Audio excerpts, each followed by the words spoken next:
이번에는 상징적인 소식 하나를 살펴봅니다. 지금까지 스페이스X라고 하면 대부분 로켓, 스타링크, 위성 인터넷, 특히 일론 머스크를 떠올렸습니다. 근데 이제 스페이스X를 단순한 우주 기업으로만 보면 안 되는 시대가 오고 있어요.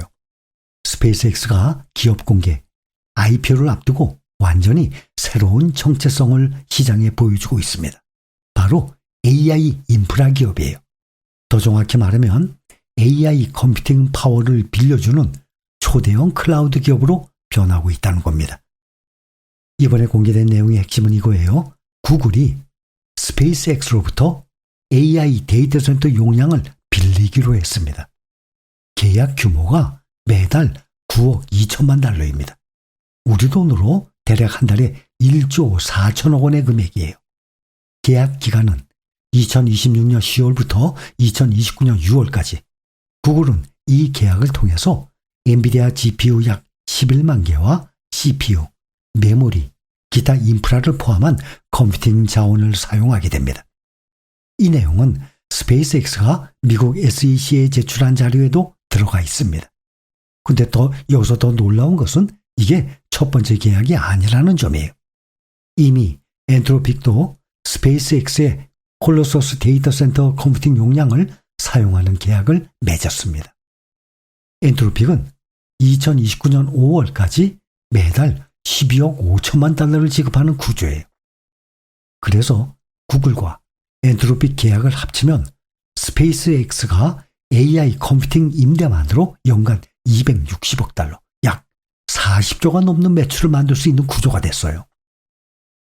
로켓을 쏘고 위성을 띄우던 회사가 이제는 AI 모델을 훈련시키는 컴퓨팅 인프라를 빌려주면서 막대한 현금 흐름을 만들고 있는 겁니다.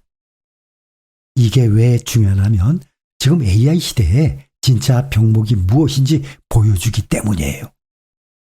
AI 모델을 잘 만드는 것도 중요합니다. 챗GPT, 제미나이, 클로드, 그록처럼 좋은 모델을 만드는 것도 중요합니다. 그런데 아무리 좋은 모델을 만들고 싶어도 GPU가 없으면 훈련을 못합니다. 데이터 센터가 없으면 서비스 못 돌립니다. 전력과 냉각이 없으면 서버를 계속 가동할 수가 없어요. 결국 AI 경쟁은 소프트웨어 경쟁에서 끝나는 것이 아니라 누가 더 많은 GPU를 확보하고 누가 더 빠르게 데이터 센터를 짓고 누가 더 안정적으로 전력을 공급을 받느냐 이것 싸움으로 바뀌고 있어요. 구글은 원래 세계에서 가장 강력한 클라우드 인프라를 가진 회사 중에 하나예요. 그런데 그런 구글조차 스페이스X에게 매달 9억 2천만 달러를 내고 컴퓨팅 용량을 빌린다는 것은 굉장히 큰 의미가 있는 겁니다. 구글은 이번 계약이 제미나이 엔터프라이즈 같은 AI 플랫폼 수요가 예상보다 강해지면서 필요해지는 단기 브릿지 용량이라고 설명을 합니다. 다시 말하면 구글 자체 데이터 센터만으로는 이 급증하는 AI 수요를 모두 감당하기 어렵기 때문에 외부 초대형 컴퓨팅 자원을 빌리는 거예요. 이만큼 수요가 엄청납니다. 이 장면을 보면서 우리가 봐야 할 것은 단순히 스페이스X가 돈을 많이 번다가 아닙니다. 진짜 핵심은 AI 인프라 부족 현상이 여전히 심각하다는 겁니다. 최근 시장에서는 AI 주식이 많이 올랐다, AI 거품이다, 데이터 센터 투자가 과하다 이런 이야기가 많이 나옵니다. 근데 실제 빅테크 기업들의 행동을 보면 정반대예요. 구글이 매달 9억 2천만 달러, 조 단위의 금액을 내고 GPU 11만 개 구매 컴퓨팅 용량을 빌립니다. 이유가 무엇입니까? 수요가 넘치기 때문에 그렇습니다. 엔트로픽 매달 12억 5천만 달러예요. 시장에서는 AI 주식이 흔들리지만 기업들은 여전히 AI 인프라 확보에 천문학적인 돈을 쓰고 있습니다. 여기서 스페이스X의 IPO 이야기가 연결됩니다. 스페이스X가 6월 12일 나스닥 상장을 앞두고 있고 시장에서는 기업 가치가 약 1조 7,700억 달러 수준까지 거론되고 있습니다. 이 정도면 단순한 우주기업 IPO가 아닙니다. 시장 역사상 가장 큰 규모의 기업 공개 중에 하나가 될 수 있습니다.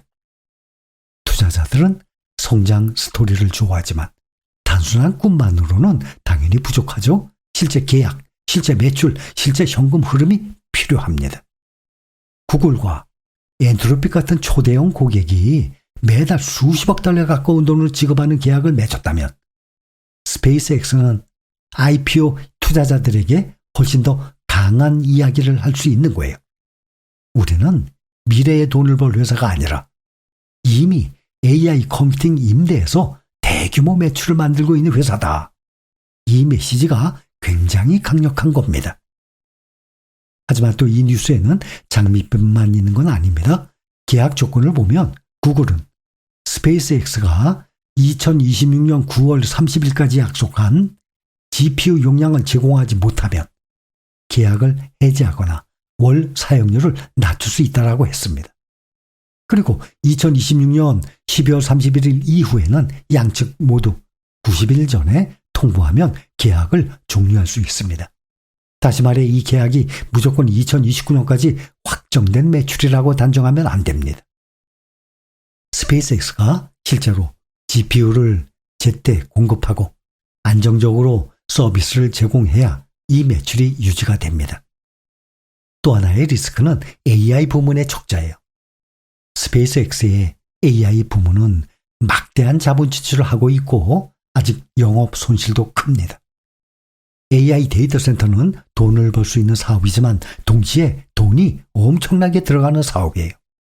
GPU를 사야 하고 서버를 깔아야 하고 전력을 확보해야 하고 냉각 설비를 지어야 합니다. 매출이 커지는 만큼 비용도 그만큼 큽니다.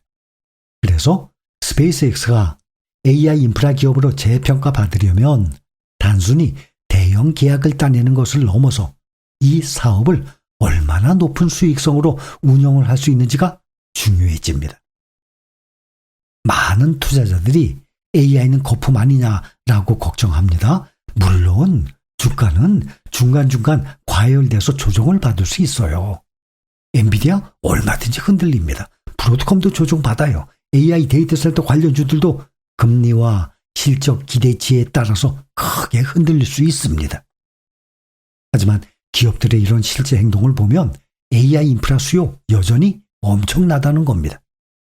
구글이 매달 9억 2천만 달러를 지불하고 엔트로픽이 매달 12억 5천만 달러를 지불한다는 건 AI 컴퓨팅이 단순한 유행이 아니라 기업들의 생존 경쟁이 되었다는 뜻입니다. 그리고 이 흐름은 여러 산업으로 퍼집니다. 첫 번째 수혜는 당연히 엔비디아 같은 GPU 기업이에요. 두 번째는 GPU를 연결하는 네트워크와 맞춤형 반도체 기업들이에요. 세 번째 메모리입니다. AI 서버에는 HBM과 고성능 DRAM SSD가 대량으로 들어갑니다. 네 번째는 전력과 냉각입니다. GPU 10만 개, 20만 개 단위의 데이터 센터를 돌리려면 전기 어마어마하게 필요합니다. 다섯 번째, 데이터 센터 건설과 광통신입니다. 결국 AI 인프라 하나가 반도체, 전력, 냉각, 광통신, 클라우드, 소프트웨어까지 연결된 거대한 생태계를 만드는 겁니다. 이번 뉴스가 더 흥미로운 이유는 구글과 스페이스X의 관계입니다.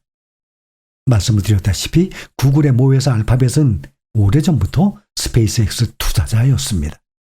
2015년 스페이스X 기업 가치가 120억 달러 수준으로 평가받던 그 시점에 투자를 했고 지금 스페이스X가 1조 달러를 훨씬 넘는 기업 가치로 상장을 추진한다면 알파벳 입장에서는 막대한 평가 차익을 얻게 되는 겁니다.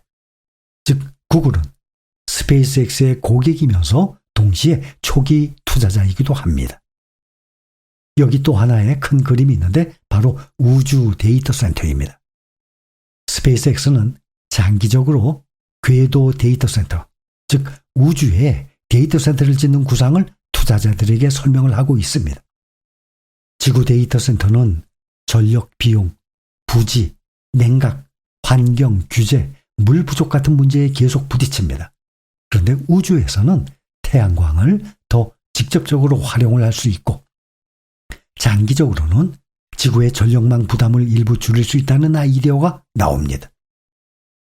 구글도 프로젝트 선 개처라는 이름으로 자체 궤도 데이터 센터 계획을 추진하고 있고 2027년 위성 발사를 목표로 하고 있습니다. 여기서 우리가 투자자로서 가져가야 할 관점. AI 주식이 하루 이틀 흔들린다고 해서 AI 인프라 투자가 끝나는 것 아니죠. 오히려 구글, 엔트로픽, 메타, 마이크로소프트, 아마존 같은 기업들은 더 많은 컴퓨팅 자원을 확보하기 위해서 계속 돈을 쓰고 있습니다. 다만 주식시장은 기대가 너무 앞서가면 반드시 조정을 겪어요. 그래서 우리는 AI의 큰 방향은 보되 너무 비싼 가격에 뒤따라서 추격하지 않고 ETF와 분산 투자를 통해서 장기적으로 접근하는 전략이 필요한 겁니다. 그래서 우리는 단기 변동성에 흔들리기보다 이런 큰 자본의 흐름을 봐야 합니다. 돈이 어디로 가고 있는지, 누가 GPU를 확보하고 있는지, 누가 데이터 센터를 짓고 있는지, 누가 전력과 냉각을 장악하고 있는지, 바로 그 흐름 속에서 앞으로 10년의 투자 기회가 만들어질 가능성이 아주 큰 겁니다.